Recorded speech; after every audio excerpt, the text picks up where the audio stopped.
কোরআন হাদিস দেখি মুসলমান। এই জন্য সুন্নিরা বলে ওদেরকে বেটি দিয়েন না, ওদের কাছ থেকে বেটি নিয়েন না।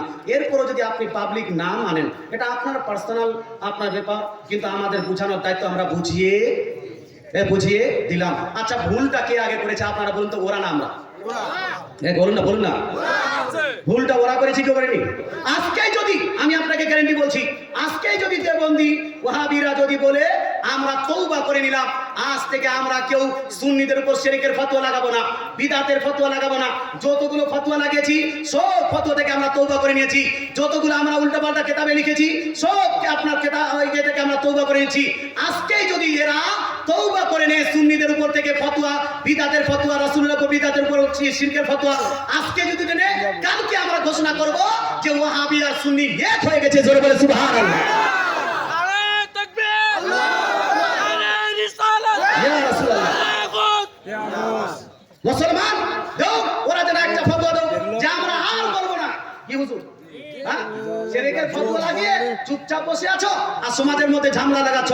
খবরদার, হুঁশিয়ার। শিরকের গুলি একবার চলার পরে এই গুলি আর ফেরত আসবে না, কাউকে না কাউকে লাগবেই লাগবে, লাগবে। এটা পড়ে যাবে না, এটা হারিয়ে যাবে না। শিরকের গলি লাগিয়ে দিয়েছো, হয়তো সামনেওয়ালাকে লাগবে, না সামনেওয়ালা যদি বুলেট প্রুফ হয় তাহলে ছিটকে তোমাকে লাগবে।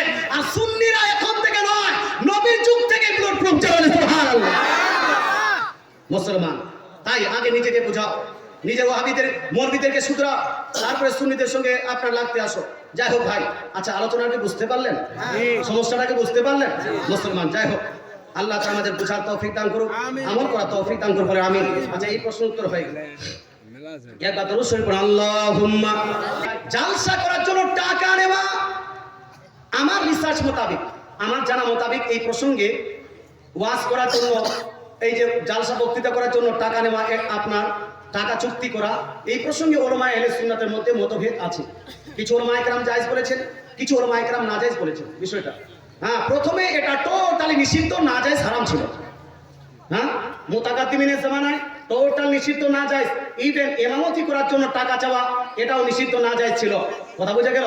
এই মাদ্রাসায় পড়ানোর জন্য টাকা নেওয়া, এটাও নিষিদ্ধ, নাজায়েজ ছিল। মুসলমান, যেমন এখনো নাজায়েজ আছে, কেউ যদি মিলাদ, ফাতিহা, কোরআন খানি করার জন্য এবং দোয়া খাই করার জন্য টাকা চুক্তি করে, এটা এখনো নাজায়েজ এবং নিষিদ্ধই আছে। কথা বোঝা গেল? কোন মৌলবি সাহেব মিলাদ করার জন্য বলতে পারবে না আমি তোমার বাড়িতে মিলাদ করবো, 500 টাকা নিব, এটা বলতে পারবে না। কথা বোঝা গেল? কিন্তু উলামায়ে মুতাআখিরিন আপনার কয়েকটা জিনিসের জন্য ছুট দিয়েছেন। হ্যাঁ, মিলাদ করার জন্য চুক্তি করলো না, তারপরে বিনা চুক্তিতেও কেউ যদি দেয়, মৌলবি সাহেব কোনো চুক্তি করেনি, তারপরে যে মৌলবি সাহেবকে কেউ যদি খুশি করে টাকাটা দেয়, মৌলবি সাহেব সেটা গ্রহণ করতে পারবে। কথা বুঝতে হলো? সেটা যদি বিনা চুক্তিতে কেউ নিয়ে গ্রহণ করতে পারবে, এটা তোহফাটা গ্রহণ করা যায় আছে। কিন্তু উজরাত করা যাবে না, ইস্তেজার করা যাবে না। কথা বোঝা গেল? মুতাআখিরিনদের জামানায় মুতাআখির উলামায়ে কেরাম এটাকে রিসার্চ করে বলছেন, এখন যদি ইমামরা যদি বেতন নিযুক্ত না করে, মাদ্রাসার শিক্ষকরা যদি বেতন নিযুক্ত না করে, মানুষ ইচ্ছামৃত বেতন দিবে, অথবা কেউ বেতনে দিবে না, মসজিদগুলো ইমাম থেকে ফাঁকা থেকে যাবে। থাকবে কি থাকবে না? হ্যাঁ, ফাঁকা থেকে যাবে, কারণ ওকে ফ্যামিলি তো চালাতে হবে।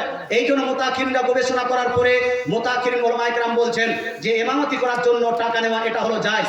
আপনার মাদ্রাসায় শিক্ষা দেওয়ার জন্য, তালিম দেওয়ার জন্য, শিক্ষা দেওয়ার জন্য টাকা নেওয়া, এটা হলো জায়েজ। ইস্তেজার করা, বেতন আপনার নিযুক্ত করা, এটা হলো জায়েজ। মুসলমান, আচ্ছা বলুন তো, জালসাতে বক্তৃতার মাধ্যমে মানুষকে তালিম দেওয়া হয় কি হয় না? হয় না? যেহেতু বক্তৃতার মাধ্যমে তালিম দেওয়া হয়, এই জন্য উলামায়ে কেরামের মধ্যে কিছু উলামায়ে কেরাম বলছেন তালিম দেওয়ার জন্য যেহেতু চুক্তি করা যায়, এই জন্য এখানেও ইস্তেজার করা বা বেতন নেওয়া, এটা হলো জায়েজ। কিন্তু এর একটা তো লিমিটেশন থাকবে।